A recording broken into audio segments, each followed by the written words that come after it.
Hello and welcome on our YouTube channel genius mind, जहाँ पर आपको सिखाया जाता है कंसेप्ट प्लस सम, इसीलिए कंसेप्ट इज़ पावर। आज की इस वीडियो में हम बहुत इंपॉर्टेंट टॉपिक बात करने वाले हैं। क्लास 10 के जो एग्ज़ाम्स अभी बहुत नज़दीक आ रहे हैं, उसमें साइंस 1 के न्यूमेरिकल्स की बात करें तो 2 या 3 चैप्टर ऐसे हैं जहाँ से आपको न्यूमेरिकल्स मिल सकते हैं। चैप्टर नंबर 1, बट उसका वेटेज बहुत कम है, तो इसीलिए वहाँ के न्यूमेरिकल्स पूछना बहुत मतलब रेयर चांसेस रहता है। अगर पूछा भी तो एमसीक्यू में पूछेंगे।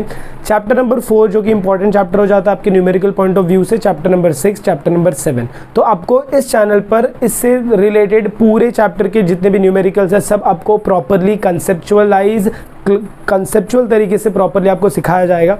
चलिए, तो जब हम यहाँ पर देखते हैं तो इसमें पहले फर्स्ट जब अब चैप्टर 4 की बात करते हो तो इसमें 2 तरीके के न्यूमेरिकल्स आपको मिलेंगे। एक जो फॉर्मूला लिखा है इसके बेसिस पे, और दूसरा इसके बाद जो नेक्स्ट आएगी वीडियो उसके ऊपर। यहाँ पर देखो, आपको मैंने 2 ऐसे सेक्शंस बनाए हैं। पहला सेक्शन है जिसमें H आपको दिख रहा है। H का मतलब होता है हीट और उसका यूनिट होता है जूल। यहाँ पर मैंने वैल्यूज लिखे, हीट उसका यूनिट जूल, फिर यहाँ पर आपका V मतलब पोटेंशियल डिफरेंस उसका यूनिट वोल्ट रहेगा, R मतलब रेजिस्टेंस उसका यूनिट रहेगा ओहम और माइक्रोफोन का साइन, फिर T मतलब टाइम मतलब उसका यूनिट रहेगा सेकेंड, P मतलब पावर उसका यूनिट क्या रहेगा, वॉट रहेगा। आपको क्वेश्चन को रीड करके सबसे पहले ये फाइंड आउट करना है कि क्या गिवन है और क्या उन्होंने पूछा हुआ है। तो ये सारे पॉइंट जो है वो आपको हेल्प आउट करेंगे। कैसे? अगर आपको जूल दिख रहा है क्वेश्चन में तो वो क्या दिया हुआ है, हीट दिया। अगर आपको क्वेश्चन में वोल्ट दिख रहा है तो इसका मतलब वो क्या दिया हुआ है, पोटेंशियल डिफरेंस दिया हुआ है। अगर आपको ओहम दिख रहा है इसका मतलब वो रेजिस्टेंस का वैल्यू है। अगर सेकेंड दिख रहा है तो टाइम का वैल्यू, और वॉट दिख रहा है तो वो पावर का वैल्यू। तो ये सारा गिवन लिखने के बाद तब हम इस फॉर्मूला पे आएंगे और ये डिसाइड करेंगे कि ये सारे वैल्यूज आपको कौन सा कब फॉर्मूला यूज करना है। लेट्स सी, क्वेश्चन है आपके सामने। देखो, ये आपके सारे क्वेश्चंस टेक्सुअल रहेंगे, नॉन टेक्सुअल हम बाद में जाएंगे, पहले टेक्सुअल कर लेंगे। देखिए क्या बोला है, heat energy is been produce in a resistance in a circuit at the rate of 100 watt. Wow, watt मतलब पावर, मतलब आपको ये किसका वैल्यू दिया हुआ है, पावर का वैल्यू दिया है। इसीलिए मैंने आपको ये लिखवा कर दिया ताकि जैसे आप क्वेश्चन रीड करो तो आपको वैल्यू समझ में आए कि आपको बोल क्या रहे। तो गिवन में मैं क्या लिखूंगा, power denoted by P is equal to कितना, 100 वॉट। उसके बाद क्वेश्चन को आगे बढ़ते हैं। The current of 3 ampere. अच्छा, एक और मैंने यहाँ पर यूनिट नहीं लिखा, करंट, आई का लिखा नहीं है मैंने। I is denoted by current और इसका यूनिट होता है एम्पेयर, और ब्रैकेट में लिखेंगे A, इसका ब्रैकेट में आता है W। तो ये 3 एम्पेयर दिया, मतलब ये किसका वैल्यू दे दिया, करंट का वैल्यू। तो मैं यहाँ पर क्या लिखूंगा, करंट लिखूंगा, ब्रैकेट में लिखूंगा I इज इक्वल टू, ये हो जाएगा मेरा 3 एम्पेयर। और आपसे पूछा क्या है, what must be the value of resistance. Resistance मतलब क्या, R। तो मुझे 2 फाइंड में क्या लिखना पड़ेगा, 2 फाइंड में मुझे क्या लिखना है, देखिए 2 फाइंड में मुझे लिखना है R। R मतलब मेरा क्या हो जाएगा, रेजिस्टेंस। तो ऐसे पूरा लिखना है मुझे मेरे आंसर्स के लिए।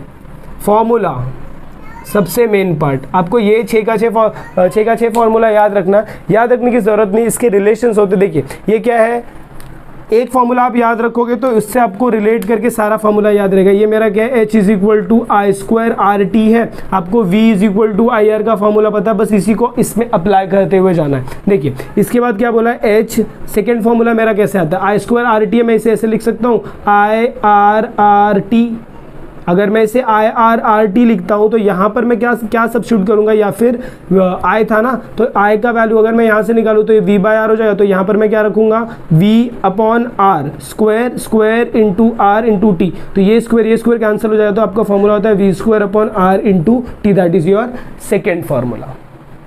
आई होप आपको ये समझा। आपको सिर्फ ये वैल्यूज को चेंज करना है। थर्ड फॉर्मूला के लिए मैं क्या करूँगा, सेम। ये मेरा क्या था, आई स्क्वायर आर टी था, तो मैं इसे क्या लिखूंगा, आई इंटू आर इंटू टी लिखूंगा। अब इसमें आई आर की जगह मैं क्या रख दूंगा, ये मेरा आई रहेगा, ये यहाँ पर आ जाएगा V और यहाँ पर आ जाएगा टी। तो मेरा फॉर्मूला आ जाएगा VIT, that is my third formula. तो अगर आपको फर्स्ट फॉर्मूला याद है H is equal to I square R T, और अगर आपको ये रिलेशन याद है तो आप फॉर्मूला को अपने अकॉर्डिंग चेंज कर सकते हो।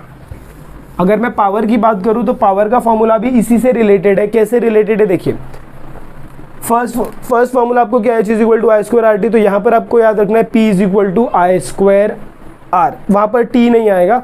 टी कहाँ चला जाता है, टी यहीं पर चला जाता है, पावर के साथ मिक्स हो जाता है टी आपका, तो वैल्यू हो जाएगा आई स्क्वायर आर। अच्छा, अगर ये आई स्क्वायर आर है तो यहाँ से भी मुझे क्या हटाना है, टी हटाना है, और यहाँ से भी मुझे क्या हटाना है, टी हटाना है। बहुत ही सिंपल है, बहुत ही सिंपल। देखिए यहाँ पर मैंने टी हटा दिया तो मुझे पी मिल जाएगा, यहाँ पर भी टी हटाऊंगा तो मुझे पी का वैल्यू मिलेगा, यहाँ पर भी टी हटाऊंगा तो मुझे पी का वैल्यू मिलेगा। अब ये सारा टी किधर चला गया, जब ये टी एच बाई टी जब होगा तो उसी को मैं बोलूँगा पावर। आई होप आपको ये समझ में और फॉर्मूला याद रखने में आपको आसानी होगी, ज़्यादा प्रॉब्लम नहीं होगा।